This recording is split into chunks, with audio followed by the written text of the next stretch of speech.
Fine, good evening. Yeah, good evening, sir. Arya, carry on. You can start. Okay, sir. Good evening, everyone. I, on behalf of Albertian Foundation, extend a hearty welcome to all those who are present here to take part in this UN 75 Global Dialogue on Shifting Demographics. First, I welcome our moderator, Ms. Sona K. Saji, third year physics student, St. Albert's College Autonomous. Now, I welcome our judges for the day, Dr. Bijoy VM, Secretary, Social Outreach, Albertian Foundation, Women's Empowerment Cell, and Assistant Professor of Aquaculture, St. Albert's College Autonomous.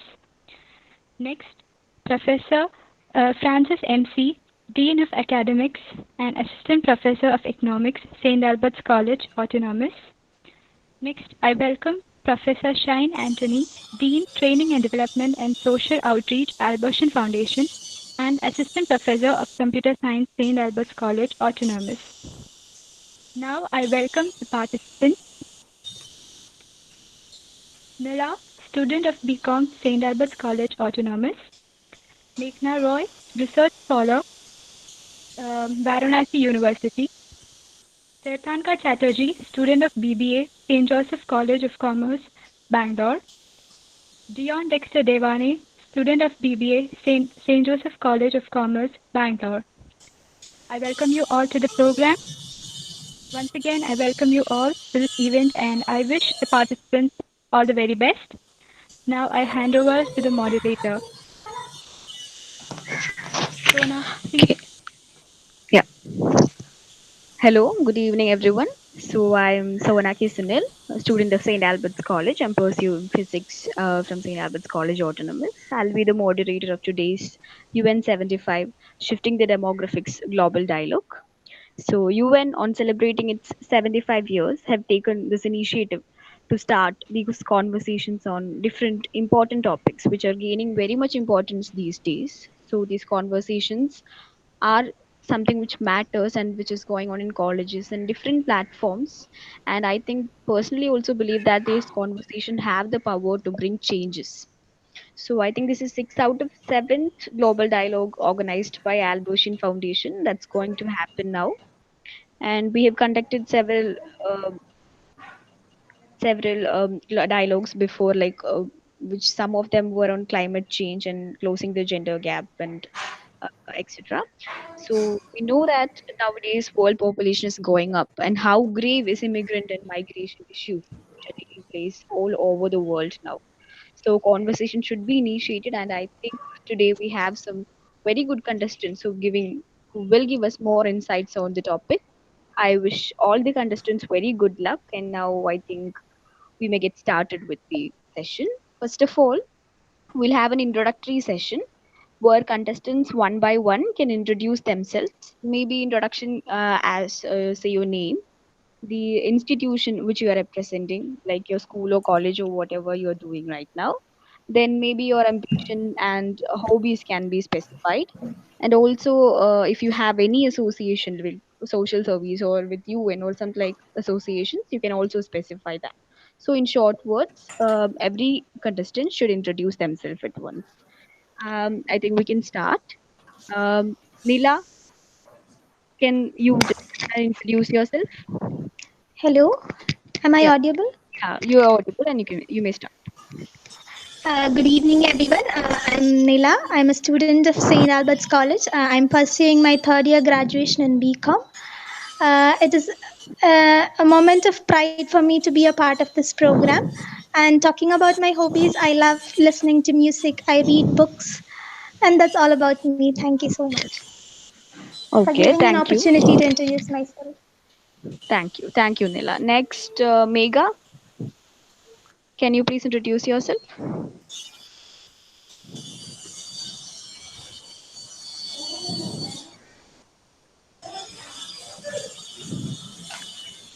Mega, are you there?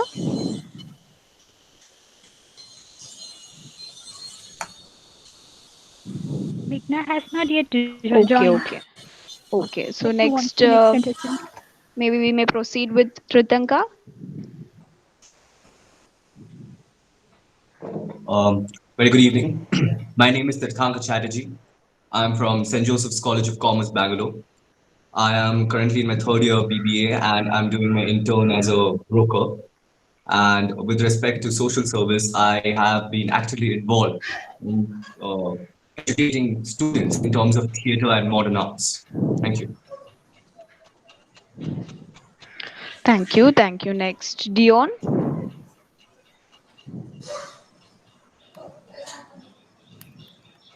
Hi, good evening. My name is Dion Devaney, and I'm from Bangalore. I study in the St. Joseph's College of Commerce, and I'm pursuing my first year BBA entrepreneurship. I've been an avid runner for throughout my schooling years, and I believe that all of these competitions go a big way, even if it doesn't reach all the way to the UN. I believe it makes change immediately, and I think that's what's important. Thank you. Thank you. Thank you. So I think Mega haven't reported yet. No, I don't think she's here. So maybe we can move on to the next session. I believe there are no more participants to introduce themselves, no? Yes, Oh, we can move on. okay. Now let's move on. So we are getting started with our global dialogue and we're going to the first session. Now, in this first session, each participant will be allotted 8 to 10 minutes to express your views and dialogues and give your speech about the shifting demographics. So maybe Nila can get started with it.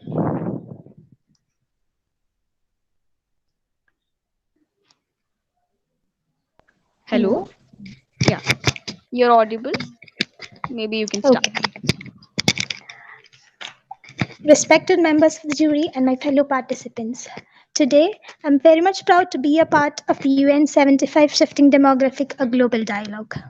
Today, my intention here is not to just bring some statistical data on the shifting demography, but to delve deep into the impacts and causes of migration. All human stories are stories of migration because everybody is a refugee of their own childhood. These are the words of famous Pakistani novelist Mohsin Hamid. Now, what is migration? It's simply the process or the movement of people from one location to another with an intention to settle permanently or temporarily at a location. That can be a new location. It isn't something that is recent, but it is something that has evolved with the evolution of man. The global phenomenon of migration is closely connected with the population density of all types of countries. In developing countries, it can be a major attribute, and also in developing countries, the internal migration can be attributed as a factor of the population density, while in developed countries, it is the international migration that contributes to this density. Now, I would like to tell you about what are the types of migration that persist all around the globe. They can be upon the political boundaries or upon the decisions that a particular person make or upon the travel pattern or the travel pattern that a person follows. On the basis of political boundaries, migration can be classified as internal migration or international migration. In case of international migration, it occurs across the borders of countries and where it also includes continent to continent migration. Internal migration is a situation that happens within the boundaries of a country. It can be between states, within the states, across districts. It can be urban to rural, rural to urban, or urban to urban, or suburban to urban. There can be different types of internal migration that happens. Now, I would like to tell you about the migration that happens on the basis of choice, like that can be classified into voluntary and involuntary. When a person voluntarily chooses to migrate, it is a situation where he weighs his options and to go for the option of migration, whereas in involuntary migration he is forced, like situations where refugees or asylees come into picture. Refugee is a person who does not have a who cannot basically return to his home, while as asylees are people who look upon for like legal procedures so as to qualify the status of a refugee. Now, the causes for migration. What can be the major causes of migration? It can be political causes, social causes, economic causes, or environmental causes. Uh, Political causes can be a situation where you wish to escape from the political persecution that exists in the country, or situations of war, anything of that sort. While the economic factor can be when you choose to go for a better job or stick to a particular career path. And the ecological condition can be the natural calamities that would result and force you to go choose somewhere else as your place of destination. Now there can be various causes. Under this various causes, there can be favorable and non-favorable and neutral causes. The favorable causes are termed as the pull factors, while the unfavorable factors are called the push factors. The pull factors can be like the higher betterment, higher employment opportunities, more wealth, more safety, security, and all those sorts. While push factors can be your war, drought, and other things. Now, I would like to tell you about the major problems faced by the migrants. That is, language barriers, employment opportunities, prejudice, isolation, problems faced during raising their children, the weather, the cultural differences. These can be the major problems that the migrants face. And in the past, migration was not considered as a reason for population growth. But in the recent times or on the contemporary world, we are we are getting aware or awareness. I would say the awareness is not so visible, but still, it's our duty to make people aware that migration is becoming a reason for the population growth. So, while considering the population growth, it's high time we discuss the impact of migration on the shifting demographics of the country, and so that there would not be that expected population explosion in 2050. Thank you. Thank you, Nila, on enlightening us about different kinds of migration and push and pull factors and everything like that. Now, thank you. Maybe we can move on to the next contestant, Tritanga.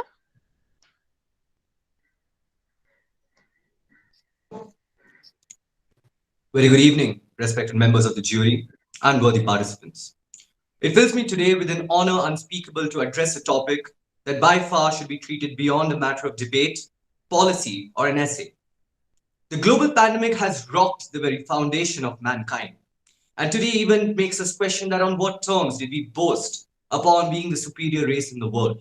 That on what gal did we continue to function, knowing completely well what awaits us outside? Today, I question that when the serious topics of environmental constraints, pandemic management, and health hazards as such were just given voices and not tools and funding, where was this approach?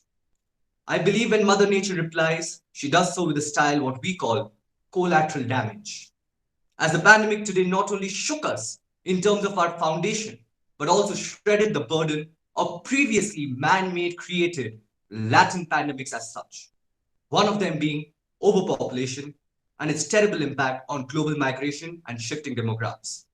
Today, I take responsibility of my words when I say that our community has its own sweet way to prioritize which issue requires to be addressed and which requires to be slided on. Today, I'm also very aware when I tell this that we look towards minor details of the problem, such as hunger, ration 45 to 350, global poverty index up to 22% hike, with over 84.3% multidimensionally poor living in sub-Saharan regions and hike over 25.45% in crime factor. Today, each of these issues have a separate foundation, have different sub-levels of foundation who are working minutely towards them. We condemn their work and we respect their efforts. However, we are limiting our entire horizon to look into the bigger problem as such. As the limited resources limits the option available to an individual from living and thriving to just surviving, pushing them to the limits of migrating from their home and land and forcing them to enter into means, wrong maybe as such, but just to make the meat end. As today, while I speak, thousands are risking their lives and limited resources to move to another land just to find the hope of survival. As today, population increment has caused thousands of villages like Kandera, Shukafala, Bondobida to go barren because they were drawn off from the resources to sustain life. When we catch a common cold, we get multiple symptoms, but we do not take multiple treatment and pills to cure that factor. We look cold as a whole factor and use one direct medication to treat it. Ladies and gentlemen, I'm here to tell you today that we have been so involved treating these multiple symptoms of global community that we are forgetting to look into the disease as whole. And I urge everyone today to look over population and migration issues and prioritize them as a bigger picture. The vision of 2045. Now, vision serves more like an objective for a proactive plan, but it is achieved when the plan is worked proactively. Today, we look ahead for a technologically advanced future, but how can it be served if not fed with sustainable resources which are under pressure of overpopulation? Today, we must strive for a resourceful future and not a robotic one. And the only thing that can block it is our outlook for treating the symptoms rather than the problem as whole. And if we have to look deeper into the problem, we must question that why does any person migrate? Is it the opportunity? Is it the environment? Or is it the matter of survival? And if you dig deep into it, you would surely find the four core reasons. Number one, shortage of food with a global 44.2% migrating factor. Work opportunities, 2.3% global migrating factor. Quality of life, 66% deteriorating in functional scale. Physiological needs, safety, shelter, survival. These four reasons of any land serves more for the collateral damage for the other, as it gives rise in terms of competition for work opportunities, survival, and space, which further not only puts pressure on the new land, but also give rise to the rates what we discussed about: hunger, poverty, population, and crime rate. If we have to support the same, we can take example of Kerala, one of the most flourishing and promising states of India, as it faced the same issue of migration as over 13.6% laborers from Orissa, 9.32% from Bengal, 7.22% from Bihar faced the heat of living in those lands as migrated laborers. They did their home. They bred and brought up their children in the same culture and same style and respected the land as if it's their own. But they soon faced the criminal wave as it hiked over 21% against these migrated laborers. They were forced to push out, harassed, and thrown out of their work and shelters in the name of unions and opportunity. The same is faced by millions of people over sub-Saharan regions, China and Tibetan border, LOC Bangladesh. Today, we have to question a very important factor of measurement. We express sufferings in the terms of hundreds, millions, thousands. We use units and index to define misery and life. But one life or a whole civilization, it can't be compared in those units and numbers, as life is a quality. Life is simple as growth, to which we must strive rather than just merely survive. And by that, I urge UN today to reform and regenerate its measures in terms of global population handling. Today, I propose to direct education in terms of rather reach to than a workshop. That being said, education in terms of population problems and control must be made towards area where there is more visibility rather than attaining that visibility. Directed as disclaimer videos before beginning of motion pictures and radio stations. UN and other global institutions should direct that fund to make a village or any labor populated land more sustainable in terms of work opportunities rather than helping out the migration as such. Quality of life, work opportunities, future path of these labors. If we start generating industries in labor populated area, they can serve as an entire institution in terms of work, education, healthcare, and residential opportunities, just the way Tata Steel Plant has done for the town of Jamshedpur and Bhopal Carbide for the towns and places in Bhopal. If survey activity has to be funded, let it be in terms of useful resources that a village or a particular area is having but yet unutilized. rather than calculating the poverty, the hunger, the sickness in that area. Try and find out what's latent in that place and use it for the best opportunity. It can be created in a way just the way it happened in Abu Dhabi and the Middle East, the oil boom. Example is tourism. Bring out the beneficial policies of family planning rather than merely guiding out its benefits or imposing fine on it. Let the benefit of a small family reflect in financial and material terms in their food clips, ration cards, financial statements, and help. Policy schemes with respect to early retirement and reduced work hours. Now, if a densely populated area is having a work opportunity, people are about to retire sooner or later, and with the 6.1 billion growing population of the world, it will be just a mere time when there will be hundreds of old individuals holding on to work positions that the youth can utilize. Encourage early retirement and encourage early work hours so that that same can be allocated to the unutilized youth. Schemes to promote art, labor, skilled, intelligent, and art always finds a way in a human. Promote that culture and let art go ahead and draw their life a meaningful livelihood, giving them a self employment opportunity and a recognition to the very land they migrate from. I believe if this approach is seasoned with simplicity, if can be funded, will have much larger ground implication as these topics require much more understanding of human mentality and its implication. Let the approach be create an opportunity before looking for one. It must have the touch and efforts of our global business ventures and giants who have the right outlook and resources to support for the same. And with that, I urge them to join in for this purpose, as it is that very society in which they operate. It is the very labor that gets them going. And in the outlook for the future of 2045, let us not forget the Mother Earth is still rich and can sustain everyone. Let not goose sip into us. Let our clever minds not make us cynical in terms of issues we face today. Makers of Hoovers, don't forget we are humans. We strive to sustain, not survive. And by that, let us look the earth as a bigger picture and create that opportunity for a world rather than being lost at it. Ladies and gentlemen, let me define you this for the final time. We are a bacteria that multiplies every second in a jar. And you might question that at which minute or which particular time is the jar half filled? Let me tell you, it's at the 59th second, it's half filled. Right now, we are in that 59th second for a better future, prospect, and opportunity. Thank you. Thank you. Judges, Thank you for please your very note that passionate. Yeah, go on, go on. judges, please note that Tirthanka has spoken for 9 minutes and 40 seconds. 9 minutes and 40 seconds, and contestant number 1, Nila, has taken 5 minutes and 20 seconds. 5 minutes and 20 seconds. Thank you. Okay.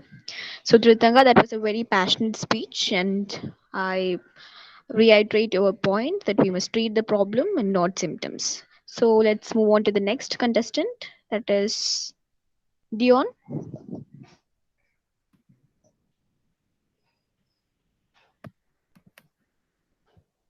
Yeah, am I audible? Yeah, you're audible.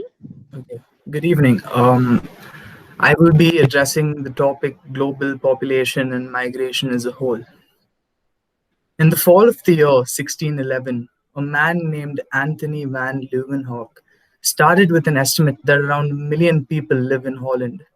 Using maps and a little spherical geometry, he calculated that the inhabited land area of the planet was 13,385 times as large as Holland. It was hard to imagine the whole planet being as densely populated as Holland, even at the time. Thus, Leeuwenhoek concluded triumphantly, there couldn't be more than 13.385 billion people on Earth. This cheerful little calculation, writes population biologist Joel Cohen in his book, How Many People Can the Earth Support? That has become that has eventually turned out to be the first attempt to give a quantitative answer to a question that has become far more pressing now than it was in the 17th century. Most answers these days are far from cheerful.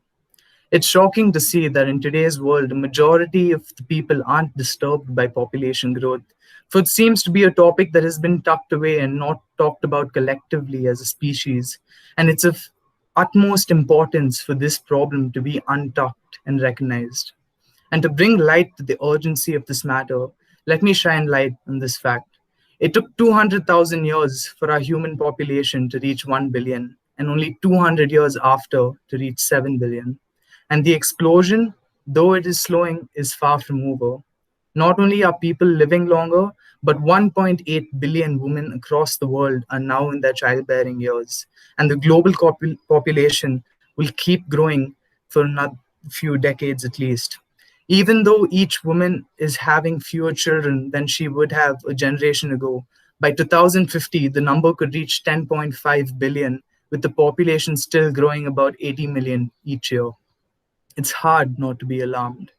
Right now on Earth, water tables are falling, soil is eroding, glaciers are melting, and fish stock are vanishing. Close to 1 billion people go hungry each day. Decades from now, there will likely be 2 million more mouths to feed, mostly in poor countries, and that's where a very notable pattern can be traced. Compulsion can be very easy for authority to force when it comes to having only one child, but it is important to understand that it is part of human nature and culture that we must procreate for our survival. More importantly, the message must be spread of what really is going on in the world and how we're running out of time, for we are in a state where we have to not procreate for our survival, as we're running out of space, and it's a case of not enough resources for the rats. And eventually that number evens out by rats eliminating each other. The aspect of technology saving us has always been in the prospects of the future, but now is the future, and we're called upon to it years before the initial estimates. Women empowerment and education is vital in spreading awareness to comprehend each individual's role in the big picture of evolution of the human population. It's significant to also note that we already face the problems of overpopulation. And coincidentally, these problems that arise due to overpopulation, like poverty, poor social services, lack of education, and poor medical services, happen to be the push factors for migration.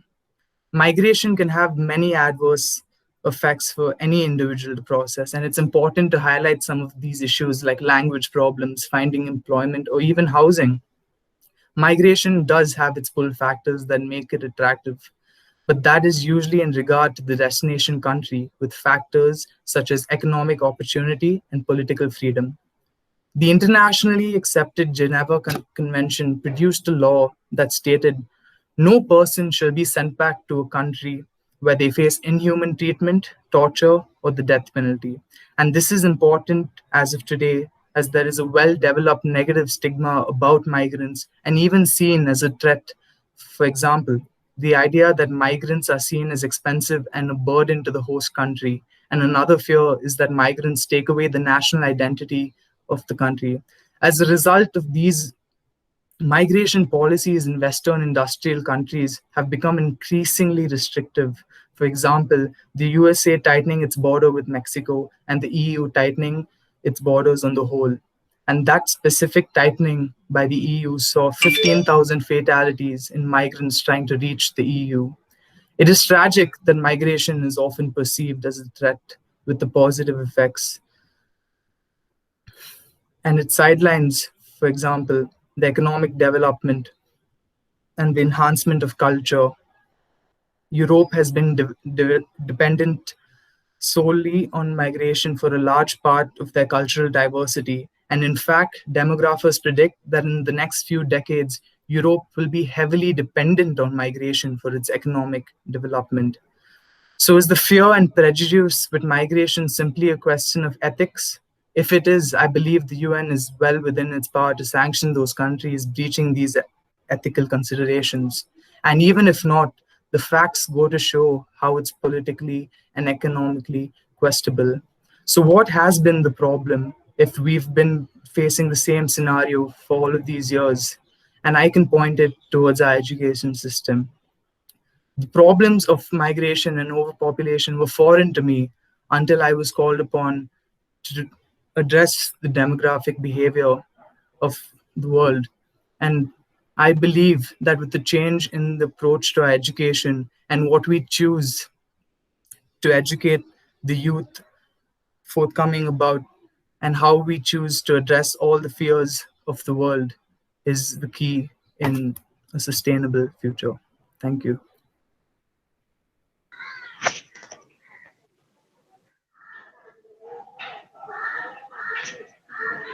Judges, Okay. please note Dion has taken 6 minutes and 13 seconds. 6 minutes and 13 seconds. Okay, thank you, Dion, for that speech, and thank you for touching upon the stigma around migration and about women education and everything. I think that is the end of our first session, where everybody have explained the views over demographic behavior of the world. I think we may go to a second session. Second session, that is the deliberation round, and it's more like a group discussion. Nobody, including me, the moderator, will interrupt you. You can engage in a conversation with all the participants can engage in the conversation, and you can complement or supplement other person's view. And I urge you to maintain the respect between the participants and state your points. And it's not an attack on anybody. It should not be an attack on anybody. Otherwise, the interruptions would be there. So a maximum time of 20 minutes would be given, as we have limited participants today. I think maximum time is 20 minutes, and you can engage in conversation. And if you complete before 20 minutes also, it's okay. So I think we may start. The platform is open for discussions. Anybody in the participants can start and start the conversation.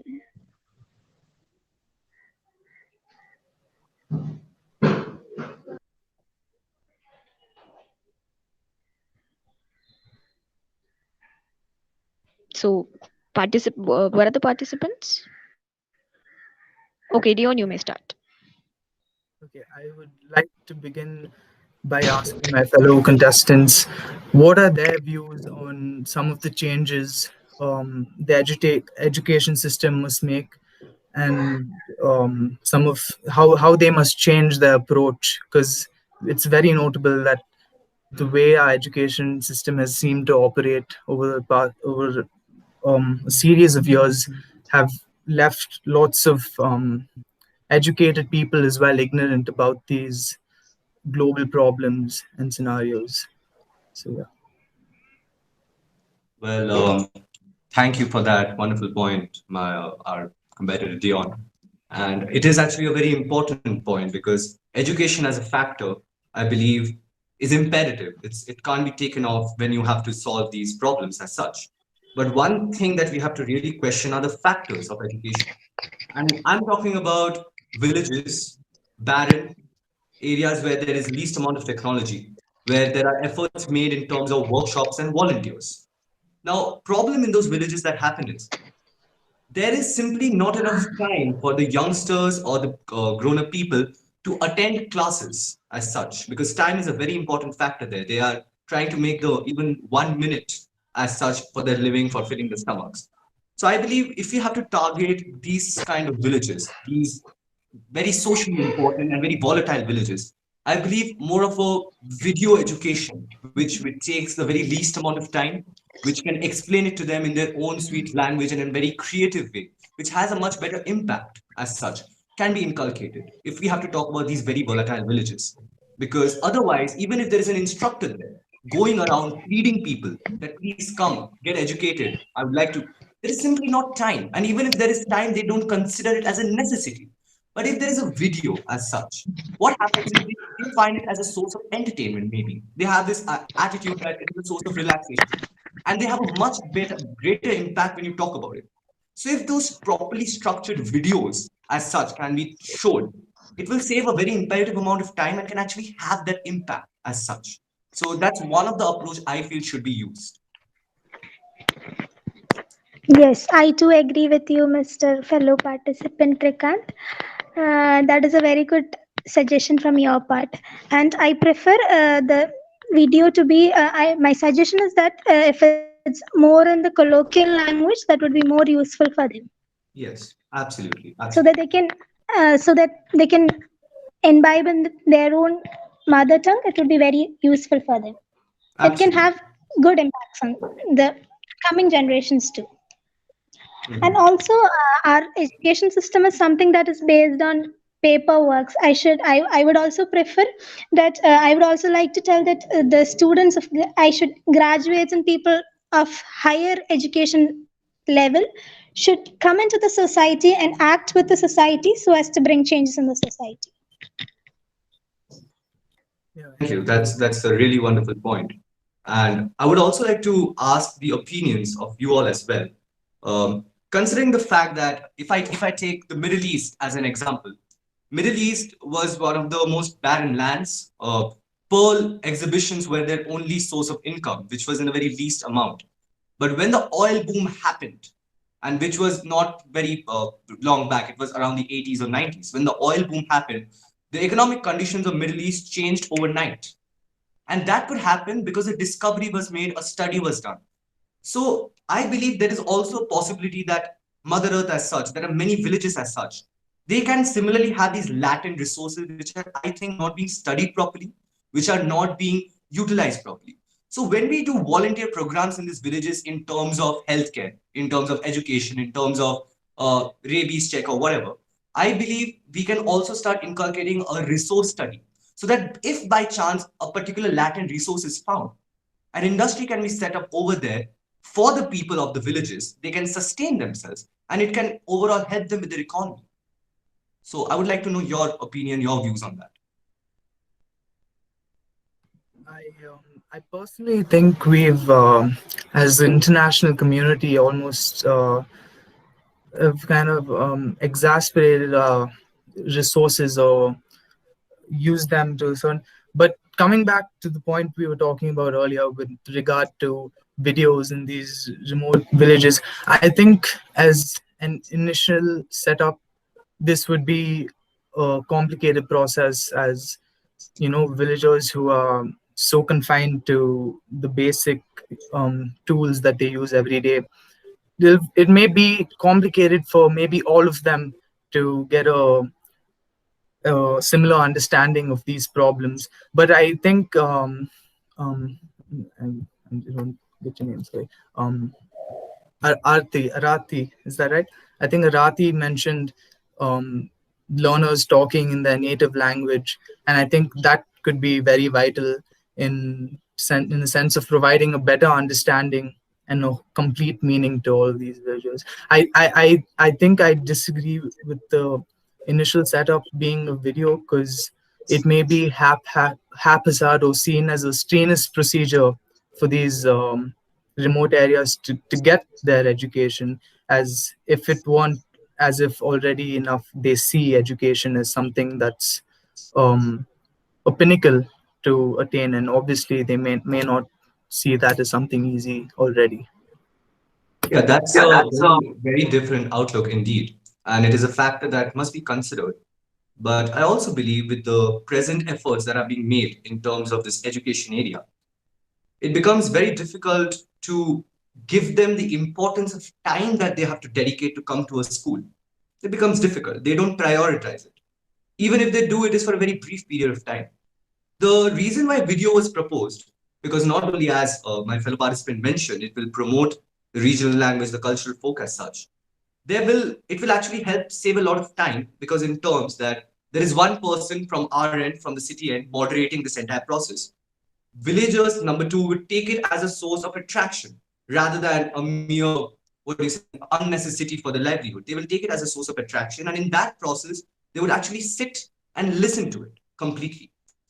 And often, what happens is, especially in a very artistic outlook, these videos leave a much greater impact among people, right? So I think with the present outlook we are following, it can be experimented in a terms of a different outlook and can have a much better reach because in schools, like it or not, majority people prefer sending their students. But when you're showing a video from village elders to a newborn, everyone is coming over there as a communal gathering. And it will also spread that communal harmony, what my participant was talking about. So I think even these factors must be considered. I think that futuristic approach must be noted. Mm. And I would like to bring up the topic of overpopulation. And what are your thoughts individually on the one-child policy that we already see happening in places like China? And what are your thoughts basically on it? Your Well, views on the one-child policy? please go ahead, Aarti. Go ahead. Yeah, I agree with that. One child policy is a good method, like as adopted in China. It's a very I would prefer like Indian government should also follow such kind of policies to control the population explosion. Well, if you ask my opinion, I believe one-child policy to an extent have been very successful in China. But when we are talking about its implementation in our places, in our country, in India, or in any other country, one factor has to be very sharply considered is culture and value system. Because in considering the Asian culture, like China, like India, the kids, they don't leave their family. They are responsible with the family. They have their parents, they take care of their grandparents. And one of the problems that one child policy has shown is that often what happens, there is the pressure of the entire family, grandparents, parents, siblings, they often fall upon one person as such. So that is financially kind of breaking. So I would rather propose that stick to two people, a family, but however, try to bring out the benefits in terms of their beneficiary cards like ration cards, financial help as such that can be provided into them rather than imposing as such. Because end of the day, a family is a very social thing. It's a very emotional thing, right? It can't be Yes. compared in terms of world necessity once you're making it. So in that terms, if we start valuating them, I think we can reach much better progress.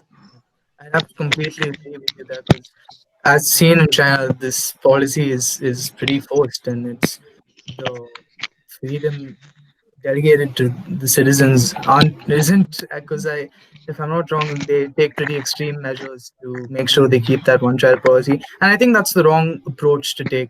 It has a good objective, but I think if it was approached in a sense where we'd educate women and empower them and make them understand the benefits of having a one child family and in all the aspects that it provides financially and with family time, I think that would make a big difference, especially with looking at the demographics of the women in the childbearing age in today's date is 1.8 billion. And I think that would be a great step in controlling the global population. Absolutely, absolutely. And I completely agree with the fact that we have to show them the financial benefit. But I just also want to add one point to it. I think it is a high time that in order to create an example, you have to deliver something from your end, right?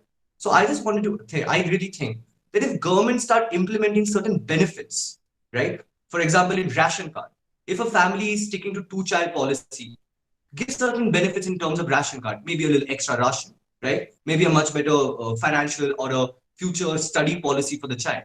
So if government themselves start showing these benefits, if it is reflecting in their family, I'm sure even it will encourage them further ahead to plan it properly.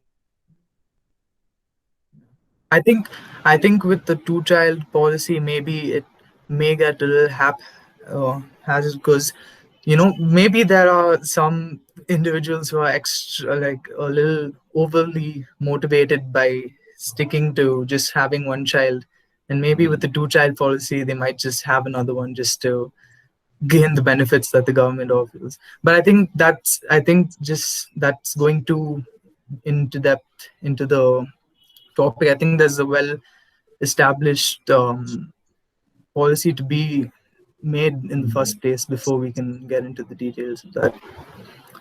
All right. Now, actually, I want to ask a very important question here. Many countries like Denmark, what they are doing to handle their labor forces, they are encouraging early retirement policies for many individuals so that a young labor force can take over. And if we see today our country or certain other developing nations, most of the global MNCs or any other firm have this habit of retaining an executive till an average age of 72 as such. That's the average rate. So I would like your opinions, my fellow participants, that what should we do about it? Should we consider this early retirement policy? If so, what can be the pros and cons? Okay. I think with the early retirement, I think its positive effects should outweigh the negatives. And a big reason for that is a lot of these countries that don't restrict their retirement age or keep you working, say, till the age of 72, it also kind of displays a very nationalistic approach, so as much to say, because most of these countries, if you notice, they're very restricted to having migrants come in as well, because there's a big fear and prejudice over them losing their economic opportunity. And I think early retirement will definitely have a lot of good positive effects. Not only will it free up the diversity of the economic culture, but I also think that it brings about new thinking and new ideas in that industry, so to speak. Mm. Well, I think they are extremely valid points. Aarti, if you have any. Yeah, Okay, I'm Nila. Okay, anyway, that's all right. Even sorry. I have the opinion that this retaining these workers till the age of 72 is a major reason for the increased unemployment among like younger generations, like we, like the people, of our age. That's a major reason. I will also support for the early retirement policy, I would say. All right, that's great.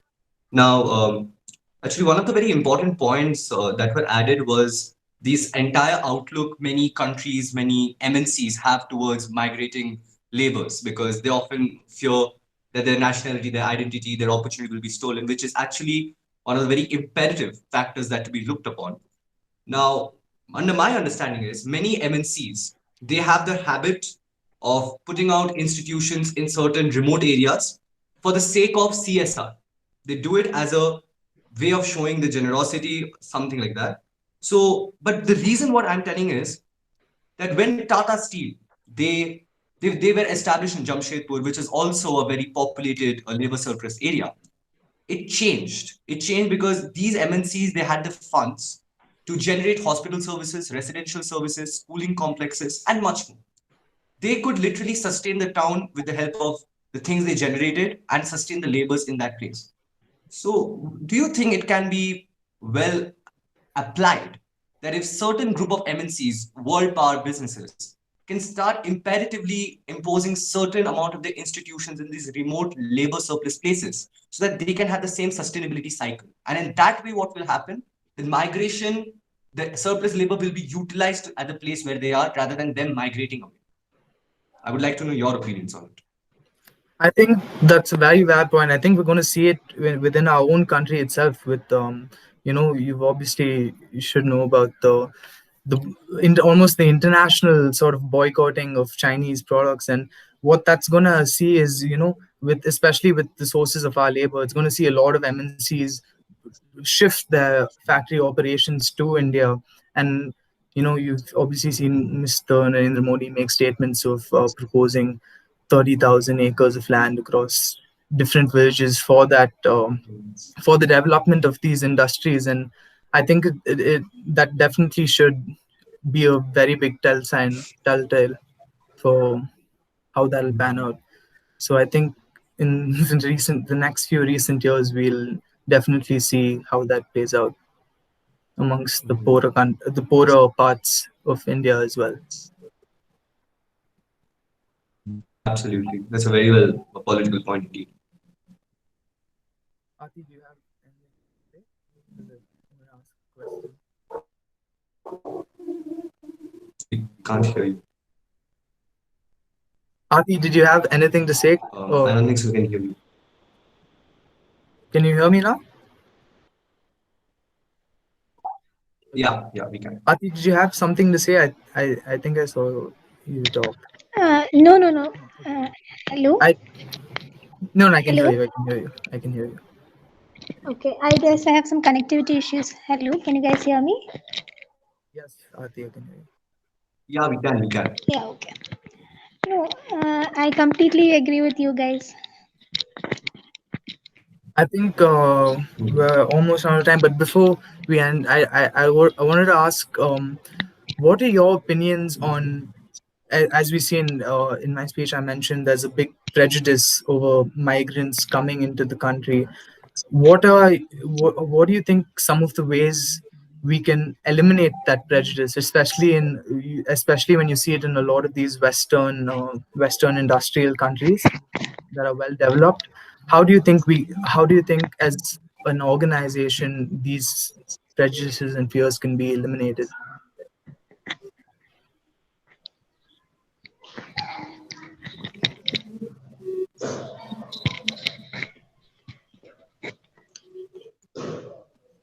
All right. Yeah, I feel it is a very happening event right now. I think these events actually give rise to the attention that we generate today what towards population and migration. I believe I have a two-way approach for this. The first approach is start developing the place from where these migrants are coming from. Start generating the businesses there, start sustaining the places there, and that can be a possible fallback for them to go back to their place possibly and have that opportunity right in their motherland. That's one. That's one approach as such. The second, what can be inculcated is much stronger cultural approach from the HR because most of these MNCs, they are right now today, if you look into the studies properly, I'm talking about big names here. They are having a very flawed cultural HR in terms of entire mix of people, and they are only limited mostly to the corporate, not the workhouse, where the major labor migrant issues happen. So I believe that if the volunteer service, what many people include themselves into, can be directed to these workhouses, these workplaces, the factory floor, I think to a very big extent that cultural differences can be brought aside because it's a cultural issue over the identity, over the country as such, right? It's Yes. a competition issue, Yes. right? So I think that Yeah. can be Even I that's my approach. I personally think that a lot of these prejudices they arise from ignorance, and I think how that can be somehow scratched out is by with all these MNCs that have it well within their capability to have different days and auspicious occasions to celebrate. I don't think it would be too much on their part or too tasking for them to even start maybe a few culture programs as such or events that simply go to promote and you know um, educate people on how different cultures and different people of different nationalities moving different countries has enhanced their own cultures. I think we see it with the USA. I mean, their population itself, they aren't natives, and all of them are migrants. If and I think when you shed light on topics like that, and you educate the people within the MNCs as well, that prejudice will slowly start to ease out as it goes back into their homes and so on. Absolutely. Well said. Well said.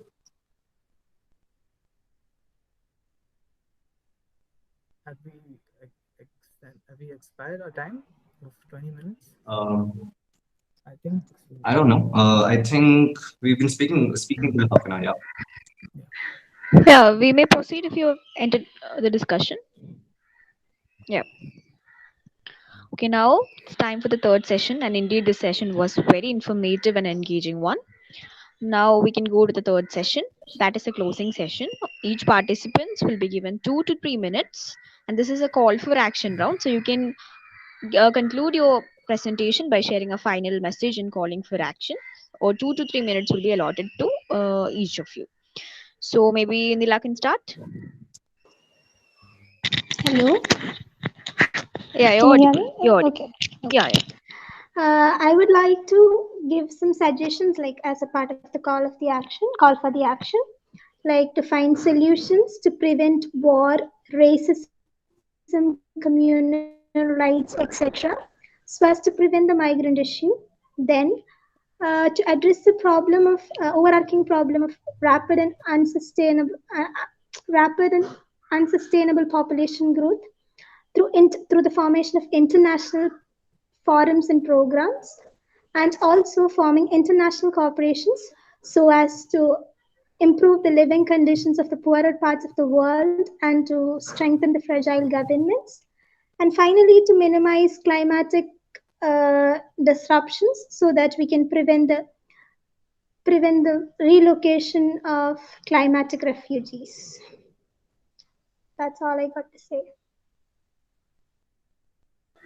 Okay, thank you, Nila. Maybe next is Titkanga. Yes, ma'am. Ladies and gentlemen, it had been a complete honor. At the end, all I can quote and say that let us change the approach from creating an opportunity to rather looking for one. And I urge today the global institutions and giants to have the right outlook for the same and generate the same. And in the outlook of the future of 2045, let us not forget that the Mother Earth is good and can provide for everyone. Let the goose not sip into us. Let our clever minds not take us in the cynical path. Makers of fools, makers of machines. We are not machines, we are men. And by that, let us start looking forward to look problems of overpopulation and migration as a bigger picture. Let us strive to sustain and not just survive. And by that, let us create the opportunity for the world rather than being lost in it to attempt to find one. Thank you. Thank you. So next is Dion. I would like to begin by saying I am immensely grateful for the Albertine Foundation to give us this opportunity, and also immensely grateful to Tirthanka and Aarti, who have done more than their part in educating me as well through this discussion. I'd like to say that some of the measures the UN can take are unifying the rest of the countries. Tirthanka and Aarti mentioned a lot of refugees having to leave totalitarian environments because services don't reach them fast enough and they have no other choice but to leave. The UN should play a vital role in unifying all countries and see to it that it's not solely the responsibility of a single country to help any country in dire situations. I believe the UN must impose sanctions on any country that breaches the ethical considerations with regard to migration. I believe that one more important and maybe controversial statement to make, and I think this controversy has been fought for a long time, the UN, with regards to security threat, which has been the cause for migration for many years, for the excluding of a caste of a veto power vote in regards to um, military intervention for a country that is currently in an antagonistic environment. And let us all understand that the only way to fight this problem as an international community is the spread of awareness and the education to all. Thank you. Okay, thank you, Dion. So this was ending of three sessions of UN 75 Shifting Demographics, and in fact, it was a very informative one. Thank you, all the contestants, for your valuable suggestions and making us enlightened about shifting demographics. And thank you for making your voices heard. Now, I think we can go on to the judgments. I'll call Bijoy sir to say his remarks and also say the marks allotted for each contestant. Okay, thank you, madam. So let me congratulate all the participants. Nila, Miss Nila is there, Mr. Tirthanka is there, and Mr. Dion is there. So you people are very nice to hear your arguments, suggestions, etc. You people were contributing each other, supplementing each other. So that was very nice as far as a debate is concerned. So you are properly maintaining the rules and regulation of the debate. So I am very happy about that.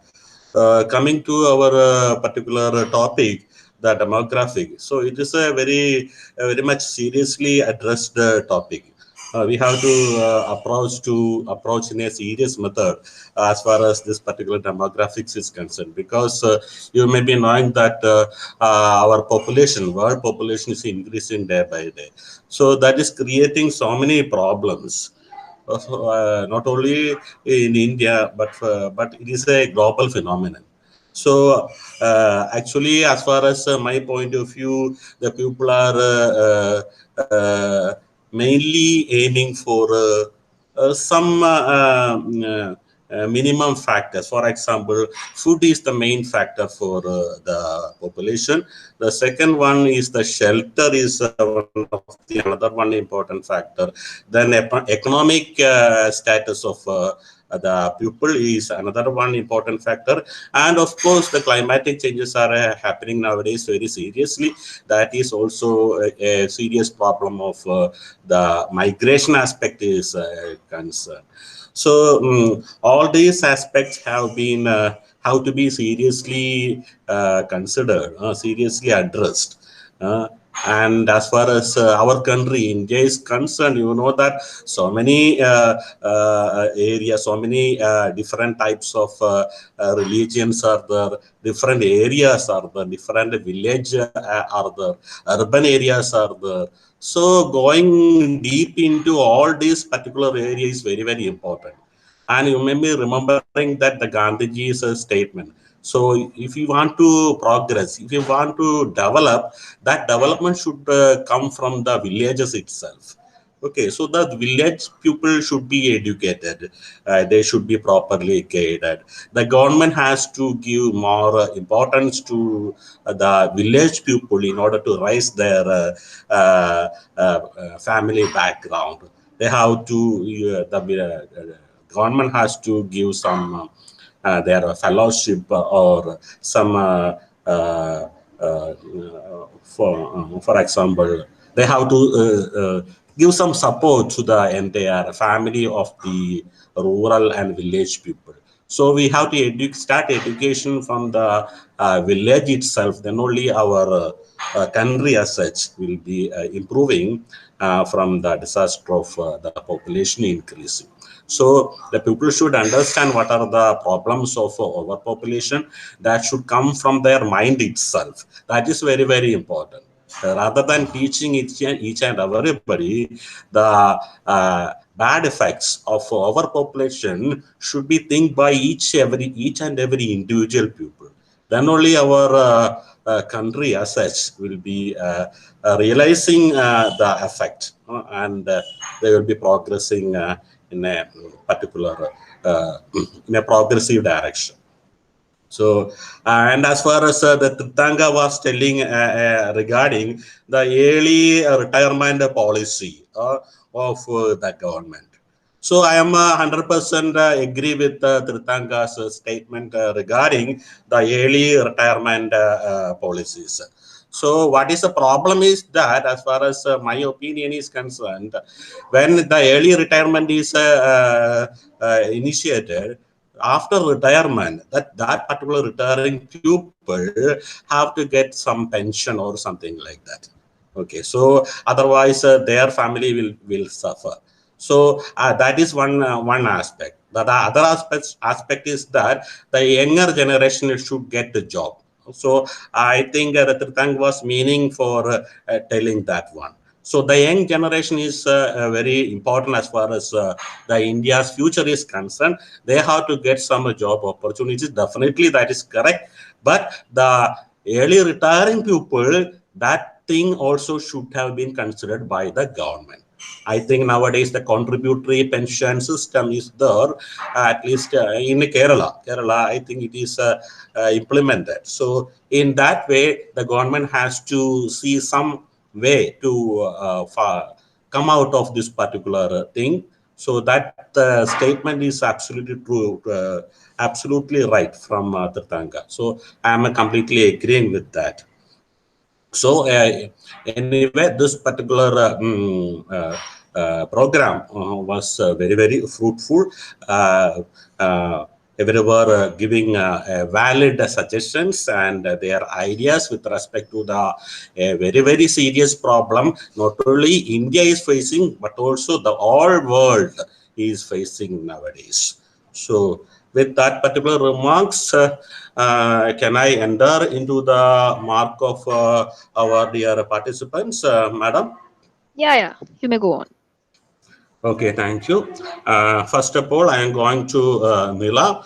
Nila has scored in the first round 30 marks, the second round 22 marks, and the final round 20 marks. And with respect to Titkanga, he has scored somewhat more mark. In the first round, Mr. Titkanga has scored 35 marks. And in the second round, he has scored 27 marks. And third round, he got 25 marks. And with respect to our third participant, Dion, he has scored 34 marks. And in the second round, he has got 26 marks. And in the final round, he has got 25 marks. So that is my evaluation. Over to Madam. Okay, thank you, sir. Thank you for your remarks and judgment. Thank I you. think the next judge is Francis, sir. He's invited to give remarks and judgment.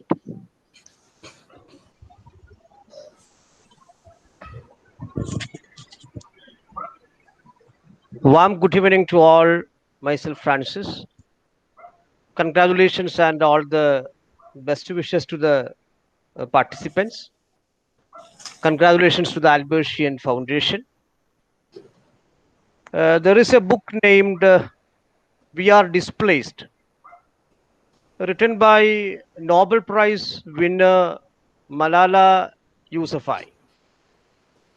She introduces some of the faces behind the statistics and news stories we read or hear every day about the millions of people displaced worldwide. The book is about Malala's experiences visiting refugee camps, caused her to reconsider her own displacement. The book is about forced migration. Another phase of migration is connected with shifting demographics. That is a discussion of UN 75. Half of the global population growth between now and 2050 and is expected to come from just 9 countries. We know that protracted conflicts, climate change, environmental degradation are going to be the reasons behind the shifting demographics. Surely it will be a serious issue for the world. This talk and discussion thereby is so relevant. The limited number of participants had a constraints on valuable points. Still, you people discussed on education, single child norms, family and its social bonding, early retirement policies, CSR, MNCs, so many problems you discussed within the limited space and limited time. But unfortunately, the participants didn't touch the reasons of global migration like conflicts, climate change, environment degradation, economic imbalance, freedom in the home country, pandemics, natural calamities, color of politics, etc. For example, by 2050, Maldives will not be in the globe. How to save the Maldives? These are the questions as a global person we have to keep in mind. Let me come to the marking pattern of me. I just evaluated your content. how did you present your content, and your style of presentation, that is your confidence in the topic, your initiatives, your supplementing attitude, your complementing attitude, and all are highly appreciable. And in the case of marks, Nila of BCom secured 22 marks in the round number 1, 17 marks in the round number 2, 10 marks in the round number 3, totaling 59. Mr. Titkanga Chatterjee secured 31 marks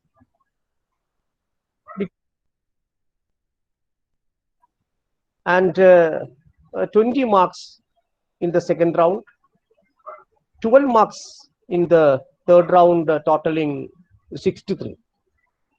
Dion Devancy secured 26 marks, and because of the initiatives and supplementing and complementary attitudes, he secured 27 marks in the second round.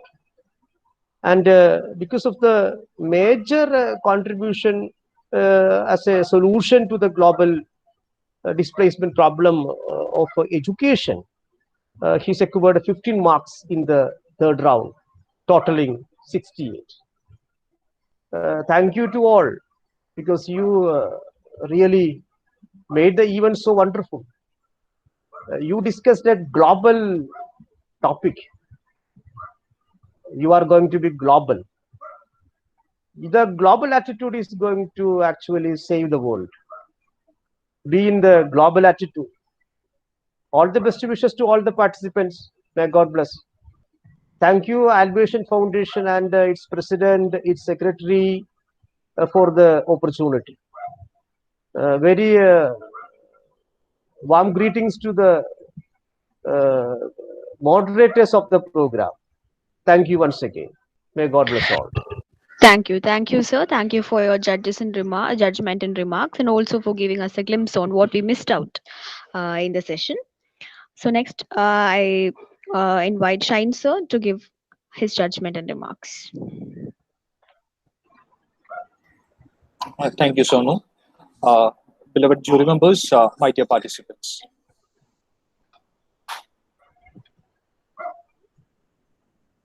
It's really happy for me that we have another series, another sixth session in the series. And we have one more remaining before moving to the final UN's 75. And as you all know, the Sustainable Development Goals that United Nations have planned for, which should be attained in the year 2030 with an ideal year as 2030. There are a lot of things which touches our topic of today. Population and migration. It directly involves the first goal, that is no poverty. Population is really connected with the poverty aspects. The zero hunger aspect of the Sustainable Development too, and the good health and well-being that we have discussed early in session 4, and the other main points like clean water and sanitation, and the industry, innovation and infrastructure that have to be touched when the concept of population touches the urbanization, when the population explodes.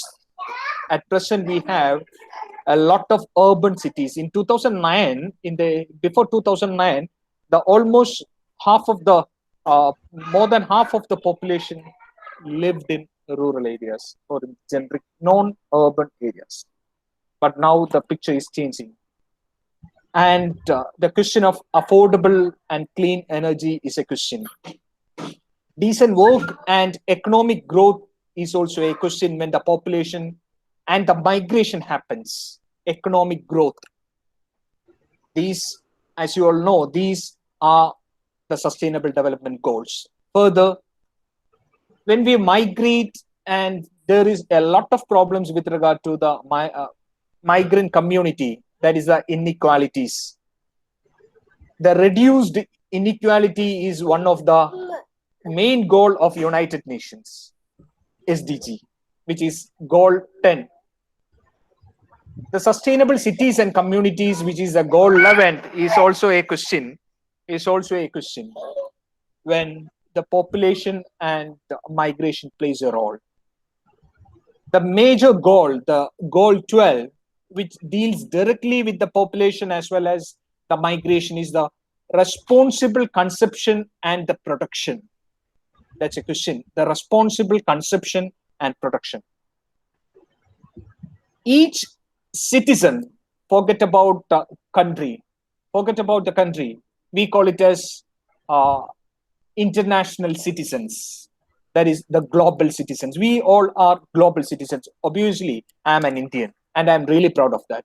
That's when we take the globe or the universe, and when we speak about the population and the migration in general, we have to think from a responsible international citizen, a responsible individual. So the responsibility of a responsible consumption and production lies with each of us. When we talk about the population and migration, that is an important and a major point. The climate condition, as Professor Francis Sir was sharing, the climate condition, that is one of the major reason why there is a change in migration. That means the present migration with regard to the conflict and peace, the second or the main reason for the migration is also a climatic change that is going to happen. That is happening. The migrants, as well as when the population, I'm not going to name any of the countries when I say about human rights.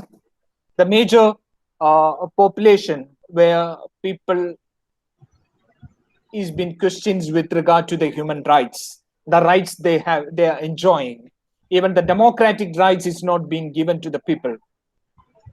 And the final goal, the lobbying for government to boost the development financing, where the partnership comes as a goal number 17. All these things are the main goals that we have to touch while we discuss about the population as well as the migration. As I shared earlier, as the participants shared earlier, there was especially when some of the countries stick the concept of one child policy, the other in the countries which didn't accept such policies have a youth bulge. The youth bulge, where the age between the 15 to 24 comprise a large and rapidly growing segment of the population, can be seen there. And especially the countries like India, where the working people 25 to 64 is very perfect as the major stakeholders of the economic as well as the manufacturing or the production sector of the country. These makes a country fruitful. When we think about the population, we also have to think about the countries as well as the universe is getting old. The people in major countries are above age of 60. That is a question. I am totally agreeing with a concept of highly sophisticated health and well-being nation. There is no confusion in that. We have to attain it. But on the same time, that is the main reason where we have a sustainable life also. But on the same time, we also have to ensure the population, especially the young ones, is being populated in a proper manner, and it's being nurtured in a proper manner.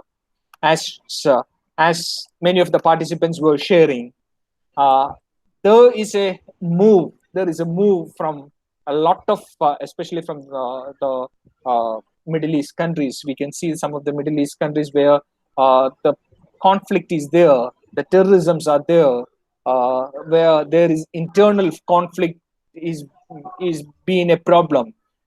There is a huge migration happening. Or else, why should United States of America think about a wall in the border? Wall in the border. It's not because of reducing the drug and terrorism. It's more than the drug and terrorism that had happened in the walls of America, in the borders of America. There is a specific reason to stop the migration, and uh, uh, that is a question with regard to the human rights. That is a question that we have to answer from our heart. That's a question that we have to answer from our heart. I want to congratulate many of the European leaders who have opened their borders to a lot of migrant people. Even after that, there were many issues, but they stick on to their decision of supporting human race. That is humanitarian in nature. I think we should have touched those areas also. Human trafficking is another important area that we have to discuss on this platform. Human trafficking in India is there. I mean, in developing countries as well as in the underdeveloped countries. A lot of news are coming where human trafficking is happening, and I still remember the seashores where the people, especially the baby child, was lying down dead. That is a question to the humankind. Are you human? Do you have that love towards your brothers and sisters? That's a question that have to be answered by each individual. These are the things that we have to discuss. This is the point that we have to emphasize on. And this is the global platform where we have to engage in such dialogues where education is an important, as Dion said, education is an important aspect that we have to discuss on. And Corona have given us COVID-19, especially COVID-19 have given us a great insight. Where did it affect? It affect mainly in the urban cities.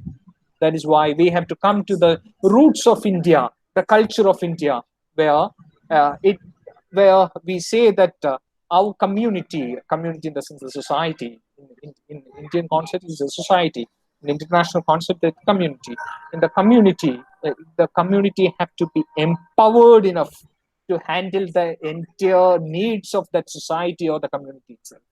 That's a good thought for a day. We have to engage in responsible production for our own community, our own society, so that we emerge as a great uh, humankind. Moving to my responsibility uh, to share marks. Uh, it is a great privilege that we have. Uh, we had nearly 20 registrations, and out of which we selected 4 people.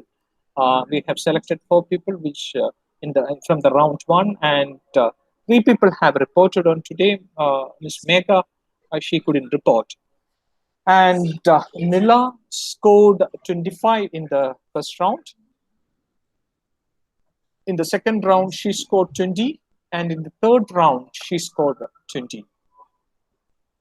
And Titkanga Chatterjee, he scored 30 in the first round, 23 in the second round, and 23 in the third round.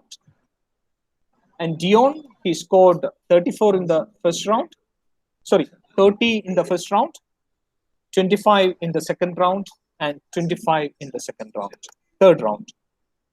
And when we say the results, Nila scored the total. When I'm summarizing the results that I have received from all the jury members, Nila scored 186. That is, the result is she scored 62. We take only the average of all the jury members.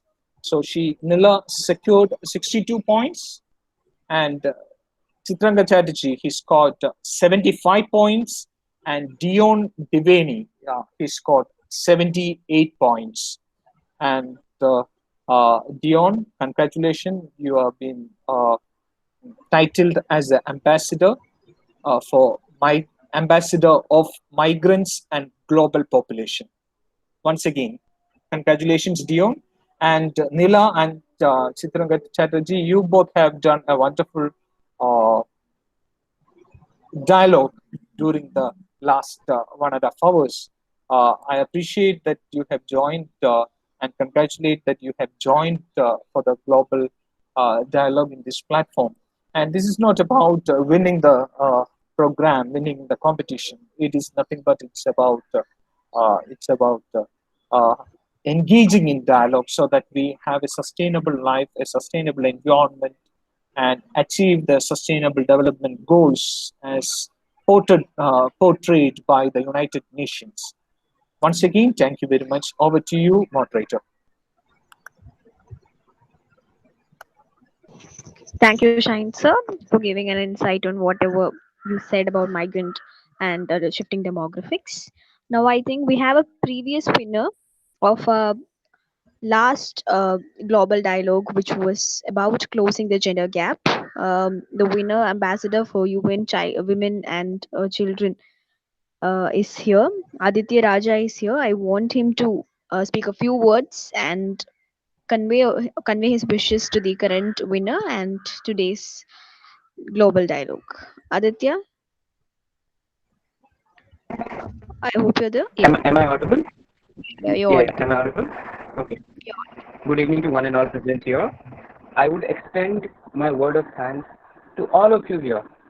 Such a nice dialogue we are having. We are not only understanding the perspective, we are also trying to move away from policy to action. We got to know about various books. We got to know about the pertinent challenges. We also discuss solutions. What else can we expect in such a beautiful gathering? I'm so grateful to Professor Francis, Professor Shine, and Professor Bijoy for his wonderful insights. And I definitely feel all of us are definitely enlightened in some way or the another. I would also like to thank Dion, Tirthanka, and Nilu for their insights. I definitely I definitely felt they were very precise, and obviously they were adding more to the discussion. So yes, thank you very much, and congratulations, Dion, for winning. Let us move away from policy to action. Thank you so much. Okay, thank you, Aditya, for your valuable words. And I think we've come to the end of today's global dialogue, and it was very engaging and informative one. So thank you, one and all. Thank you, participants. Thank you, judges. And thank you, Aditya, for joining. So I think that's it. Thank you. Thank you, madam.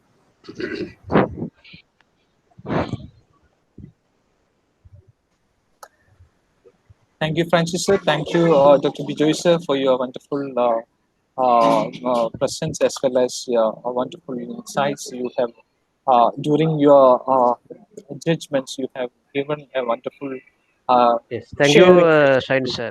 Yes, sir. Thank you very much, sir. Thank you, Saint sir, for your words, and also our dear Francis sir. Thank you for your wonderful comments and opinions regarding this particular.